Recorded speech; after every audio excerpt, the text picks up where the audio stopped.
Hello, I'm Isaac Heath Martinez, and welcome to Isaac's Haunted Beard.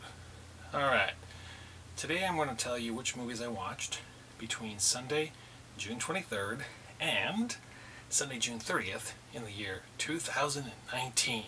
Here we go.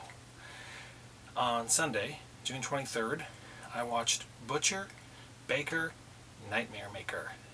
And if you've been following this series, where I've been telling you each week which movies I've been watching, a coincidence that keeps popping up every week is cult actress Susan Tyrrell, who seems to just coincidentally appear in a lot of the movies that I've been watching, and I swear I'm not planning this. Butcher, Baker, Nightmare Maker stars Susan Tyrrell in a powerhouse performance that she was born to play. She plays a creepy, horny auntie, and I can't recommend this movie enough. It is so good. On Monday, June 24th, I watched a double feature of Sunset Limousine and Nothing in Common. Sunset Limousine is a TV movie from the early 80s starring John Ritter. It also has performances by Martin Short, Paul Reiser, and Martin Mull. I like John Ritter especially. I like Three's Company. And earlier in the month I had watched Hero at Large starring John Ritter, so this is the second John Ritter movie I've watched this month. And honestly, I just watched it just to see him. It's not that good, but for me it's forgivable because it's an early 80s TV movie. I kind of let things slide that I wouldn't normally let things slide. He plays a up-and-coming stand-up comic who is working as a limousine driver as his day job, and then gets caught up in shenanigans. Nothing in Common stars Tom Hanks and Jackie Gleason in his final film role. When Jackie Gleason when his character is first introduced in the movie, you hear his voice on an answering machine, and when I heard Jackie Gleason's voice, this is the first, I've heard it a bunch of times, I've seen a bunch of his movies, but this is the first time I've really heard his voice removed from his face. And just hearing his voice, the thing that popped into my mind was, wow, he has such a wonderful voice. I wish he had done cartoons before he had died. I could picture that voice matching an animated character really good. So if you haven't seen it, Nothing in Common is it's good. I liked it. I have only one more Tom Hanks movie from the 80s to see before I've seen every Tom Hanks movie from that decade. This is the part where you go, what's the last one that you haven't seen? It's a secret. On Tuesday, June 25th, I watched Spookies and Hell High. This is a horror movie double feature. Spooky feels like a childhood nightmare gone bananas. I loved it. I thought it was great. Hell High is a movie about a gang of teens that torment a teacher one night, and they go too far until she loses her mind and fights back. Great film. Loved it. Thought they were both good. Wednesday, June 26th, I watched a double feature of Nobody's Perfect and Out There. Nobody's Perfect stars Gabe Kaplan of Welcome Back Kotter fame. I like Welcome Back Kotter. It's one of my favorite TV shows from the 70s. And like John Ritter, Gabe Kaplan never really transitioned into movies well. And when you watch him in a movie, he seems kind of out of place in a feature film. He feels like the kind of actor that's right at home on the small screen. On the big screen, there's something kind of weird. He almost feels like an old-timey actor. Like, I could picture him being like in a Marx Brothers movie or something. It's not a good movie. It's really awful. It actually feels like a TV movie, but it's actually a feature film. The director of the film, I did some research, only made one other feature film, theatrical feature film in his entire career, and that's Police Academy 6. Out There is the second film that I watched. It's a made-for-Showtime movie from the 90s. It's a comedy about aliens. I only watched it because Julie Brown's in it. I love Julie Brown. Thursday, June 27th, I watched Muppets Treasure Island. This is the first Muppets movie that was made after Jim Henson had died. I've seen a bunch of Muppets movies, most of them. The ones I'm most familiar with are the first three. The Muppet Movie, The Great Muppet Caper, and The Muppets Take Manhattan. This one I had only seen one other time in my life, like a really long time ago, so it was pretty fresh to me. I actually enjoyed it. It's charming. Tim Curry's in it. He's cool. I like him. On Friday, June 28th, I watched a triple feature. Ooh, 3 movies. I watched Get Crazy, Pandemonium, and the Kentucky Fried Movie.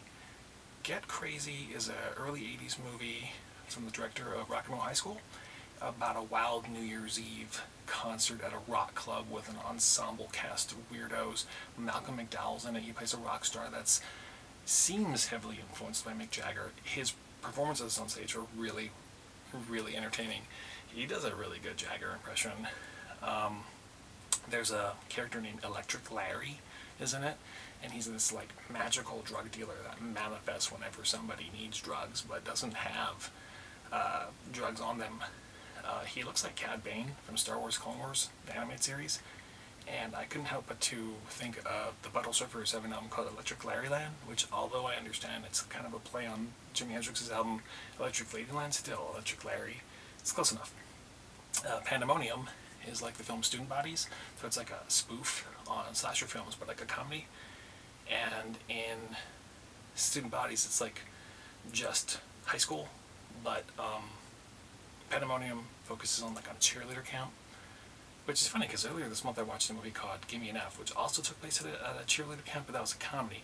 Anyway, this is a comedy from the early 80s. It's got Carol Kane, Paul Reubens, Tommy Smothers, Judge Reinhold. I liked it. I thought it was really good. The third film I watched is the Kentucky Fried Movie. It's like a sketch comedy film by the Zucker brothers, directed by John Landis. I think I've only seen it once before in my life. It hasn't aged that well. Some of it's funny. Some of the jokes just don't land. It's also a lot sleazier than I remember it being. Most of the movie is a parody of Enter the Dragon. It's a short film called Fistful of Yen. I love Enter the Dragon, so it worked for me, that whole section of the movie. I'm not sure how funny that part would be for people who aren't as familiar specifically with what they're making fun of with Enter the Dragon. But, it's okay. On Saturday, June 29th, on June 29th, 40 years ago, Ivan Reitman's Summer Camp Classic starring Bill Murray, Meatballs, was released. So I did celebrate it because that's one of my favorite summer camp movies and Bill Murray movies. Every time I see Meatballs, even though I've seen it a ton of times, it's still funny to me. It's still fun to me. I dig it. It has the greatest motivational speech I've ever seen in a movie. It just doesn't matter. If you say that to another Meatballs fan, they know exactly what you're talking about. It's also the third Ivan Reitman movie I watched this month. Earlier in the month I celebrated the 30th anniversary of Ghostbusters 2, and I also watched Cannibal Girls for the first time. The second film I watched was Meatballs Part 2, which I had not seen in a long time. I was prepared to be very disappointed, and I was wrong. It's one of the greatest movies ever made. There's an alien in it named Meathead, and the whole movie's not about him. You'd think that would be the whole movie. You'd be wrong. He's just a part of a much zanier, bigger picture. This movie doesn't know if it wants to be a kid's movie or like a more racy, sexy adult movie. It's kind of both, and it works. Works for me. Paul Reubens is in it. This is the third movie I watched this month with Paul Reubens in it. Also, Pandemonium, which I watched the day before, and last week, Big Top Pee-wee. I love Paul Reubens. Can't go wrong with him. On a side note, I always think it's fascinating when I see Paul Reubens not play Pee Wee Herman, and he's delivering lines, and he reaches a point where his character gets like excited and like kind of goes into the Pee Wee voice, and you're like, Pee Wee. It's a little thrill for me. On Sunday, June 30th, I wrapped my week and my month up with a double feature of Meatballs 3 Summer Job and Meatballs 4. This was and probably will always be the only time in my life where I will have watched all 4 Meatballs movies so close together. Meatballs 3 stars Patrick Dempsey playing Rudy, the character from the first movie, but like, 4 years later, 5, 6 years later, and his whole like goal for the film is to try and lose his virginity, and he gets help from a ghost of a porn star. Patrick Dempsey's whole thing in the 80s seems to be playing a nerd who's always trying to like hook up with hotter chicks. Like the same thing goes on in Can't Buy Me Love. And there's a scene in Meatballs 3 where a waitress calls his character, hey, here you go, lover boy, and like he plays a character in a movie called Loverboy like 4 years later, so that kind of foreshadows that. And then Meatballs 4 stars Corey Feldman and Eraserhead himself, Jack Nance, who gives a very endearing performance in it. Almost like a performance that's almost too good for a movie called Meatballs 4. Meatballs 4 is the dirtiest of the 4 Meatballs films. It's got the most nudity. It feels like there's no kids in it even. It's just like, it's more like a young adult type teen, I guess. I'm not sure how old they're supposed to be. Summer camp. There's lots of nudity in it. I found out later that it wasn't even meant to be an entry in the Meatballs franchise. It was meant to be a film called, well, I read it was a film called Happy Campers, and then they changed the title to Meatballs 4 to cash in on that brand. And then my friend, Ryan Dalton, who has a terrific YouTube channel called VHEd, he's on Twitter at Dalton TV. He told me that he heard the movie was called Camp Boner. Anyway, that's a good title. Meatballs 4. There you have it. Those are the movies that I watched between Sunday, June 23rd and Sunday, June 30th, 2019. Alright, I did it. 4 weeks of videos, 1 week after another, where I share with you what I've watched. And it was an experiment. I had fun. I can't help but to notice that the viewership kind of went down. People seemed less interested, but on the flip side, those who were interested were very positive with the feedback that I've gotten. So thank you very much if you said kind words to me. Will I do this again next week? No. Sorry. Will I do this again? Yes, definitely.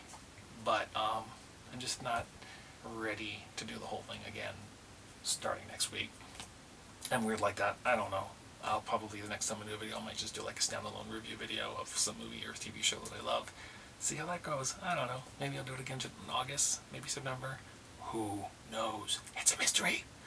If you haven't already, hey, why don't you subscribe to this channel on YouTube? Couldn't kill you, wouldn't hurt. And while you're at it, please follow me on Twitter at Isaac's Haunted Bee. Thank you so much for spending time with me. It's been fun. Till next time. Bye-bye.